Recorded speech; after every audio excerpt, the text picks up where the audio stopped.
Hey guys, welcome back to the Essential Astrocast. I'm Veronica. I am so glad you're here. Welcome to those of you that are new. Welcome back to those of you that have been coming. I have been not as consistent with the weekly astrology rundown the past few weeks or December because it was crazy. I was traveling, I got engaged, I have lots going on in December, but now we're all back and we're all focused, and it's January 6th today, and it is the first Monday of the new year, and we are all getting back into the grind today. So if you feel like you've been slow to get going, you're not alone. There's a lot of heavy energy in the air right now. So right now we have 5 planets in Capricorn, including the South Node. So those of you that are new to me don't maybe know about the nodes, but the nodes are actually one of my favorite aspects in astrology, and not everyone uses them. So the nodes are the nodes of fate, and they belong to the moon, and we often look to them to see our direction in life. So many of you know that I work with this idea that you can dictate your own fate. And I truly believe that astrology is a tool to help us make the choices that we want to make to help move our life in the direction that we want to go. There's no astrology that's doomed. There's no astrology that's bad. There's no, old man with a beard in the sky saying you'll have a great life and you'll have a bad life. That is not what astrology is about. It's really about owning the energies that you are working with in this lifetime so that you can grow. And the nodes are a really great example of this, because the South Node is our karma. It's what we mastered in a past life. It's what we're already good at, what we know how to do, what we like doing, where we're comfortable. And then the North Node is our dharma. It's maybe a little more challenging for us, depending on our chart, but it is where we will have the most growth and possibly the most fulfillment, frankly. So the nodes are really important, and they move every year and a half or so. So we are, when we have an eclipse, it's because the nodes are close to a full moon or a new moon. Now we're going to have an eclipse this week. So that's why I'm talking about this. So right now we've got 5 planets in Capricorn plus the South Node. Now this is a very, very, very big week. So that's why I'm kind of diving right in. Even though we've had a slow roll of the new year opening up, the new year's been a slow roll because we have so many Earth planets, and we don't have a lot of fire, and we don't have a lot of air. Luckily, Mars went into Sagittarius this past week. So now we have Mars in a fire sign, so he's like ready to roll. But that just happened. So Mars was in Scorpio still. And so actually one of the things I wanted to mention, because I love to talk about politics and astrology and that intersection, and many of you know that who follow me on Instagram, because you see occasionally I do these Instagram stories called Astropolitics, and I talk about politics through the lens of astrology. And one of the big things that's going on right now is we are on the cusp of possibly some very big aggressions with Iran, and whatever, you know what I'm talking about. So the day that attack happened on that man in Iran was Soleimani. That was the day that Mars was at 29 degrees Scorpio. Now Mars is the original ruler of Scorpio before Pluto was discovered. So when we have Mars at 29 degrees of Scorpio, it might be a little bit driven by passion. And one of the ways passion can be ignited is anger, right? So you might not necessarily have such a good hold on your emotions when Mars is at 29 degrees Scorpio. So that could have something to do with it. Now, another reason that this thing is going on right now and that these tensions are flaring is because, well, obviously the political reasons, but I'm here to talk about astrology, not about, why people do things to be reelected and all of that. But let's stick to astrology for a moment. So, or for the whole time that we're talking, Saturn and Pluto are getting together, and that's happening on the 12th. And we've been talking about it for months. You've been hearing me talk about it here on the podcast. On the 12th, we will have this big date in the sky, this big hot kiss between Saturn and Pluto. And that only happens every 34 to 36 years. The last time it happened was 36 years ago. So you have a 36-year cycle that's ending, and you have a 36-year cycle that is beginning. And that is why there's a lot of heaviness. And that might be why 5 planets in Capricorn is really heavy energy. Capricorn is like the old wise man of the zodiac. It also rules mountains. It's the hard stuff that gives us structure, that keeps us connected to the earth, right? So you want the foundation of your house to be hard and steady and dense. That's Capricorn energy. And we have 5 planets there plus the South Node. So if you feel like you've been dragging the first week of the year, then that is what it is. Now, we also had Mars in Scorpio, which is what happens when we have water. With earth, we have mud. You get stuck in the mud. Now that's very fertile. It's very fertile to plant your seeds in mud, but it's not necessarily feeling like you want to get up and get moving. So we had that energy, but now the energy is shifted because Mars has gone into Sagittarius, and it's a friendly fire sign for Mars to be in. And it likes, Mars in Sagittarius, it's confident, it's excited. It wants to go out into the world and make stuff happen. It wants to have experiences and be adventurous. It might not necessarily be so tame or disciplined, but with all of the Capricorn energy, we have a lot of restraint. We have a lot of reliability. We have a lot of responsibility. We have a lot of boundaries and limitations that are being activated because we have so much Capricorn. So Mars in Sagittarius is really like a relief more than something that's going to be out of control. It's going to give us a little bit of flexibility that frankly we're needing right now because we're feeling a little locked in with so much Capricorn, okay? So Saturn today, it's Monday that I'm recording this, it's moving to 22 degrees. It's going to be conjunct with Pluto on Sunday at 22 degrees. In astrology, we have degrees and we have minutes. So it's not exactly with Pluto yet because it's just got to 22 degrees, but it will be exactly with Pluto on Sunday.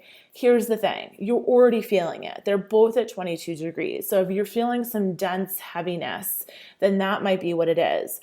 Saturn and Pluto coming together every 36 years, it really is a time when we reshape our foundation, where the foundation of our life, whether that's our job, our home, our family, the friends we spend time with, maybe the physical exercise that you do, whatever it may be. If you're a person that runs every single morning and that is the thing that just holds you steady and grounded, maybe that's changing. There might be some physical thing that's going on. So it really depends on where Capricorn is in your chart. So if Capricorn is in your 6th house, this might be happening with your physical body or your day-to-day routine. If this is happening in your 7th house, this might have something to do with your relationship, your marriage, your business partnership. So really, it depends on where it's going on in your chart, and that has to do with your rising sign. But we're not here to do a personal chart reading. So if you're interested in that, you know that I'm here for you. You can always go to my website, veronicapreti.com/astrology, sign up, book your reading right there, and we can figure out exactly where Capricorn is for you and exactly what part of your life is being transformed this year. So all last, maybe 2 quarters, about the last 6 months, I've been talking about this conjunction coming and it's finally here. And so much of that time I was like, oh, well, when we get there, or we're preparing for that moment. And then I realized something in December, or maybe it was November, that this is the beginning of something. This is the beginning of the end of this era. And I know that feels like a really bold thing to say, but I'm going to say it. This is the beginning of the end of an era. So the beginning of this year, and you can listen to the podcast from last week. I posted my 2020 overview last week. It's a little bit longer. It's an hour. It's worth listening to. We are beginning this year with this Saturn-Pluto conjunction. We are ending this year with Saturn and Jupiter coming together in Aquarius. Aquarius is the sign of humanity. It's the sign of community. It's the sign of putting the collective over the individual. Capricorn is much more interested in rising, going step by step up the mountain to be the one at the top. And that's not in a sense of, oh, Capricorns are so egotistical. It's not that. We need all of these energies to manifest what we need to in this lifetime, right? There are times in life that you have to go it alone and climb the mountain.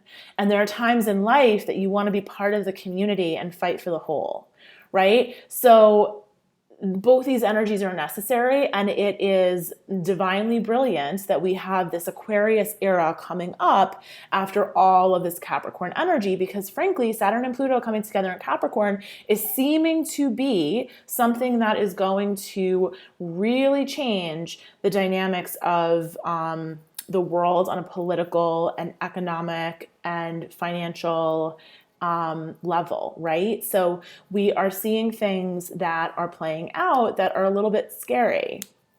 And if you look at some of the astrologers' research that's been going on, the last time when Saturn and Pluto were opposing one another was actually 9/11. When the squares were happening was the Cold War. So there is a history of Saturn and Pluto talking to one another in a way that creates tensions on the world stage that restructure the way we go about living in the world. I mean, these are frankly the structures and the foundations that support us, that give us an illusion of safety. And I say that because all these things are an illusion. In the yogic practice, we have this concept. In the Yoga Sutras, there's a concept of Maya, and Maya is illusion. It's a veil. And so as we move through our lifetime, as we grow, we peel away these veils, and the veils of illusion are there to help us have the challenges and the experiences that we need to have to grow. So all of that is to say that I think this is going to be a very interesting week. We have a lot of intense stuff going on. If you're being kind to yourself, if you're giving yourself a little bit of extra time to get moving into the new year, you're not wrong to do that. When there feels like there's civil unrest, or when it feels like there is unrest in the world, there is so much chaos going on. There's horrible fires in Australia right now. And I didn't mean for this podcast to be a Debbie Downer. I do want this podcast to be a source of light in your week. But when so much is going on in the world, it's really, really hard to make plans and to say, I want to launch that podcast. I want to do that thing. I want to, drop out for 6 months and go travel Southeast Asia. Like, it is really hard to make big, big decisions when it feels like the world is not stable, when the ground beneath your feet is not stable. So if you've been feeling like that, I'm totally with you. And what you got to do is just do what you can to take care of yourself. Pull in, find your center, and put one foot in front of the other. And sometimes just offering up your energy and your actions to your guides, to your God, to your highest good, to your highest potential, to the universe, whatever you believe in. Sometimes offering up your actions, and just saying, I'm going to put one foot in front of the other and do what feels like the right thing in the moment. And I'm going to do my part, and I'm going to let the universe meet me in the middle, and I'm going to let the universe do her part, and together we'll figure this out, and I'm not going to stress about it. I can't control it all. And sometimes it's the only way you can kind of go forward and make a decision. So that was a total tangent, but I'm going to go with it. So today Saturn's at 22 degrees, and he will be officially conjunct Pluto on Sunday, but we've got a lot to go before we get there. So today the moon is void in Taurus, which is, there are some signs where a void moon is actually really productive, and a void moon in Taurus is actually quite productive because the moon is exalted in Taurus. And the moon will go into Gemini tonight, or it just did actually, or no, at 9:11 p.m. Eastern time. So I'm in New York, just a reminder, so I always use Eastern Standard Time. If you are not in New York or on the East Coast of the US, you're gonna do some math, okay? So what else is going on this week that's really nice? Tomorrow, little bright spot, we have the Sun sextile Neptune. Sun sextile Neptune is a nice little harmonious flowing aspect. When the Sun and Neptune get together, this is really helpful for you to meditate, key into your dreams. If there's something you've been dreaming about, This is a great day to work on it. If you've been wanting to get a little bit creative, this is a great day to get a little bit creative. The sun is in Capricorn and Neptune's in Pisces. It's been there for a while and it's going to be there for a while, Neptune and Pisces. So with the sun in Capricorn, you have whenever we have a lot of earth, as we do right now, while it might feel heavy and for some of us it might feel like a little stuck in the mud, it gives us a phenomenal ability to actually manifest things in the tangible realm. So Neptune and Pisces having a flowing harmonious aspect with the sun is really going to give us an opportunity to bring something into fruition that perhaps we've been dreaming about or working on. It might not be the biggest thing, but it could be one step on the path, okay? And then you're going to have Jupiter also diving into the South Node tomorrow. So that's going to be, here's the thing, Jupiter on the South Node, we had the new moon solar eclipse and Jupiter was with getting close to the node, or Jupiter was with the eclipse and close to the node and all of that. So a full moon or a new moon near the nodes is when we have an eclipse, okay? Now, Jupiter on the South Node can make you really indulgent to the things that are your Achilles heel, so to say. But on the other hand, because we have this full moon lunar eclipse happening later this week, this is an opportunity to let go of something, and it might be easy to let go of it right now because you might be so focused on what that goal is for the year.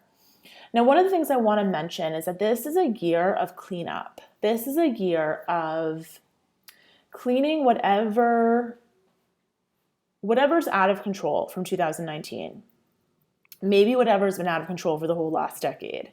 Whether that's your health, whether that's your relationship, whether that's your job, whatever you've let go off the rails, this is a year to bring it back because we have all this Capricorn energy. We have a lot of earth energy that gives us a lot of discipline. Notably, we have Jupiter in Capricorn. Jupiter is the Santa Claus of the zodiac. He loves cookies. He loves to have a good time. He loves to bring gifts. He loves to spend money, right? When Jupiter is in Capricorn, he is restrained. And that's not his favorite place to be. But it does give us the ability to find the restraint and the discipline we need to do the thing we need to do, especially if it involves releasing or giving up something that we probably have been having some trouble letting go of, right? So sometimes things just have reached their expiration date and we have to say goodbye to them. And maybe, it's so funny. One of the members in the Essential Astrology membership in my group, she's a KonMari person. I'm a KonMari person. I love KonMari. And she was saying how she today finally let go of her wedding dress. And sometimes things just reach their expiration date. The wedding dress sat in the back of the closet for 25 years and it didn't bring her joy anymore. And it was time to let it go and allow it to bring joy to someone else. And so sometimes the release is not necessarily a bad thing. It can be a joyful thing. So Jupiter will make this release, this letting go, a little bit easier than perhaps it would be otherwise without Jupiter's help. So Jupiter's going to dive into the South Node and hang out there for a bit. Resist indulgence if that's how you're feeling, and focus on letting Jupiter help you let go of what is no longer serving you. On Wednesday, the moon is going to square Neptune. You might be feeling a little hazy, a little foggy. On Thursday, the moon is going to conjunct the North Node in Cancer. We're going to start to really feel that eclipse if you're not feeling it already. Friday, we're going to have the full moon lunar eclipse.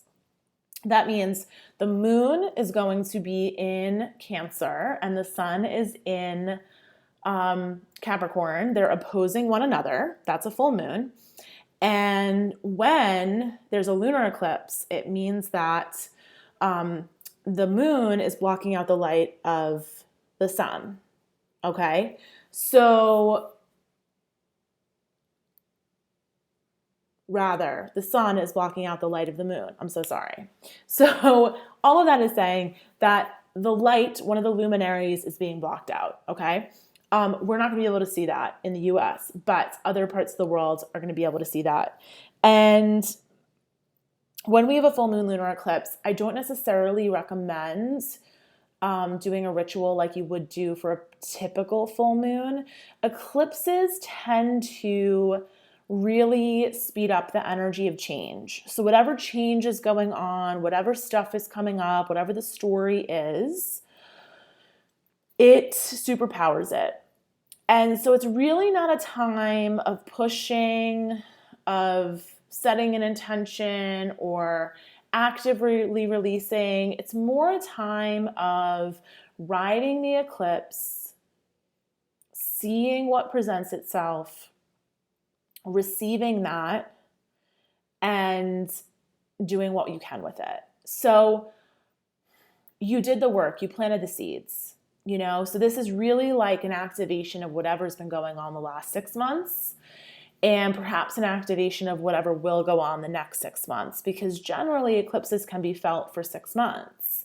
So it really is like this supercharge to whatever seeds you planted in the past 6 months. So you're probably noticing that maybe you pitched someone, or you're interviewed, or you went on a first date, or something was started, a project, a few months back, and now you're feeling either it's ending, or it's coming to completion, or it's coming to fruition, or it's happening and you didn't think it was going to happen. That's the kind of stuff that happens with eclipses. So you don't necessarily want to do a full moon ritual of actively releasing something, but you want to pay attention to what's showing up for you and maybe what's leaving of its own accord. And instead of fighting for it, let it go. I think that's the best way to treat a full moon lunar eclipse. Now you will notice that because we have the full moon in Cancer and it's near the North Node, it was interesting. The new moon solar eclipse was all about Capricorn, because all the planets, new moon means that the moon and the sun are together. They were all in Capricorn. So now we've got the full moon. The moon is going to be in Cancer. And so this will give us some idea about if there's something leaving, it's making space for something for you to nurture. Is that a project, a business, a family member, whatever it is, there's something for you to nurture, and you might get a little bit more information about what exactly that's going to be. Okay, so we are talking about full moon lunar eclipse. That's on Friday, and the full moon lunar eclipse, just so you know, is going to be at 2:21 p.m. Eastern time, okay? So if you are in the Essential Astrology membership, we're going to have our full moon workshop that night on Friday night. And so if you're interested in joining, every month we do a full moon workshop, and I give you an exclusive bonus new moon Astrocast each month.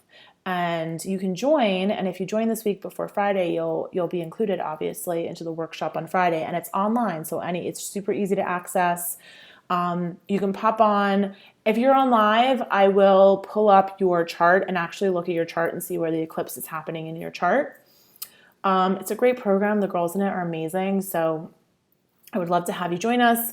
You can check it out at veronicapreddy.com /membership. Go there and check out all the details. Okay. So on Saturday, we're going to have a grand trine and fire. So this is kind of nice. So after the eclipse, you're going to feel really fired up. It's going to be Chiron, which is the wounded healer, the moon, and Mars all in fire signs. So Saturday might be a day where you have a lot more energy than you've had in a little bit. On Sunday, Uranus is going to station direct the same day that Saturn and Pluto get together. So we actually don't have any planets retrograde right now except for Uranus, and Uranus is going to station direct, and then we'll have all forward motion for a few weeks until I believe Mercury goes retrograde, but let's not even talk about that yet because it's not going to happen for a while. And well, now that I said it, you're wondering, when is Mercury going retrograde? You have to tell me. So I'm going to look it up real quick. Mercury is going to go retrograde on the 17th of February. So until the 17th of February, we are going to be in the clear. So we're going to have all planets moving forward. So this is a really, really good time after the eclipse, after Uranus goes direct, after Saturn and Pluto get together. Next week, you're going to be like, okay, I'm raring to go. All right. We'll have all planets moving forward. We'll have the eclipses. That eclipse energy will start to fade. We will feel the eclipse for another 2 weeks. Okay. So generally, eclipse season opens with the lunation before the first eclipse and it closes with the first lunation after the eclipse. So come the next new moon, then we'll close out eclipse season, but you're going to feel it for another 2 weeks. But you'll start to feel that the energy ramp up again once Uranus goes direct, I believe, and after we get through this conjunction, because this conjunction is a big deal. Now, if you're feeling really heavy, a little bit down, a little bit like things are never going to change, it's always going to be like this, do not fret. That is part of the deal with so much in Capricorn. It feels that way, especially with Saturn there. So once we get past this conjunction, once things start to lighten up, later this month, we'll have the sun move on to Aquarius. Things will start to lighten up. It won't feel that way forever. So if you are feeling that way, trust me when I tell you, it won't feel like that for long. I hope this was useful for you this week. There's so much going on. It's almost hard to decide what to talk about. I'm going to probably pop on Instagram stories throughout the week to just help guide you guys through all of the big aspects that are happening. And if you're not in the membership, this is a great week to consider joining us because we will have the full moon workshop live on Zoom on Friday, and I would love for you to be there. It won't be the full moon workshop, it'll be the lunar eclipse workshop. So you should definitely join us. And as always, if you have questions or you have feedback or you just want to connect with me, you can always find me on Instagram, and you can find me at veronicaperetti.com. And I think that's all I have for you. I'm so glad to be back. I am done traveling. I'm here. I'm going to be on every week on Mondays for the foreseeable future. No schedule changes in the foreseeable future. And I hope you had a happy new year, and I hope you're excited for the awesome astrology this year. We've got 6 eclipses. We've got 3 Jupiter and Pluto conjunctions. We've got the Saturn conjunction coming up with Pluto, and at the end of the year, Saturn and Jupiter. So it's a really, really, really big year. The end of the year will initiate a new era of an air sign era of Saturn and Jupiter coming together in air signs. They've been connecting in earth signs for over 200 years. So we've seen this past 200 years has been all about economies and finances and physical wealth and physical abundance. That's very earth oriented. And then at the end of this year, we will see a new era begin. When Saturn and Jupiter comes together in Aquarius, it will begin a new era of focusing on abundance through the concepts of intellectual capacity and curiosity and open-mindedness and ideas, and it'll be very, very interesting. It'll be very, very interesting to see how this year unfolds. So I look forward to taking the ride with you, and I will talk to you next week.